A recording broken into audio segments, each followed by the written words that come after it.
want a system where, like a self-sustainable model. So not only you are giving the mRNA vaccine to a human body, but you want human body to replicate it. So you don't require to give more dose.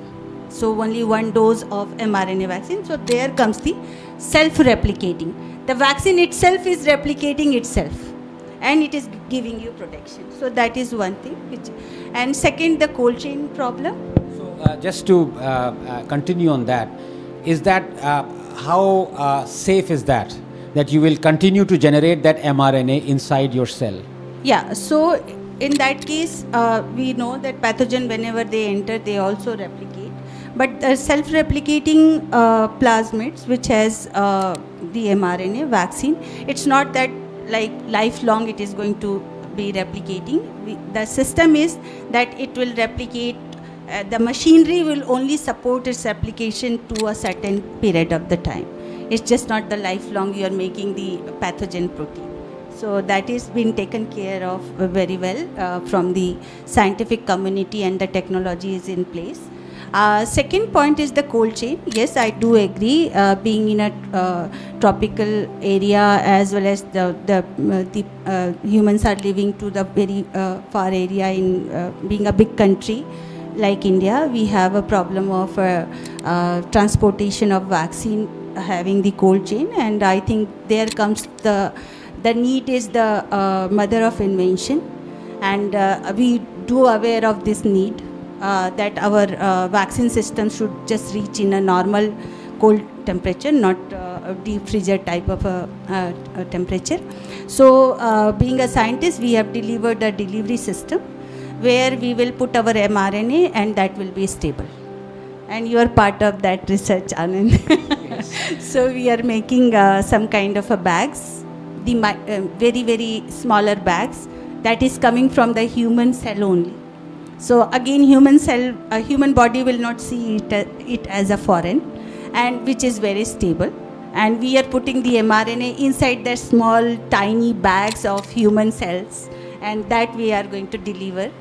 So very soon we will come up with the patent as well as the publication. So that is the solution I would like to give.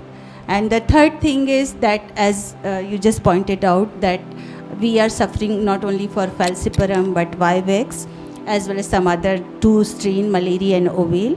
So of course we are looking for some proteins which are very common between all the 5. So if we want to give one protein for all the 5 strain, which will affect human and cause malaria. Along with that, like it's just to make you all understand, the parasite is like it shuttles between the human and the mosquito. You get the mosquito bite, parasite comes to your body, it goes to liver, from liver it goes to your blood, and there it also commits some sexual commitment, and it makes a male and female gametocyte. Then mosquito again picks your blood, and there it goes. The second cycle, which is a primary cycle, goes in mosquito. So if you want to really have a vaccine, you just want a vaccine not only between the strain Vivax and falciparum, but between the stages of malaria parasite which is there in your body. Liver stage, blood stage, sexual stage, all the 3 stages of parasite. So you have to identify the proteins which are there in the liver stage, blood stage and the sexual stage, and all 3 combined in a mRNA vaccine form. So you will not only prevent the disease, but you will also prevent the transmission. Because if I have a good immune system and my parasite is being taken care of, but in my body there are sexual stage malaria parasite, mosquito will pick and another individual will get affected. So all the 3 stages of malaria parasite we are trying to combine, along with that the proteins which are present in all the strains. So the transmission stage would be acted upon that the mosquito will suck your blood. Yeah.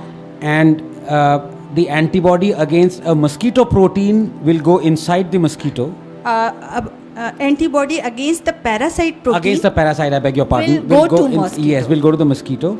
And the mosquito will not be able to process the parasite as it normally does. Yes, because in parasite cycle, in the mosquito will stop. Right.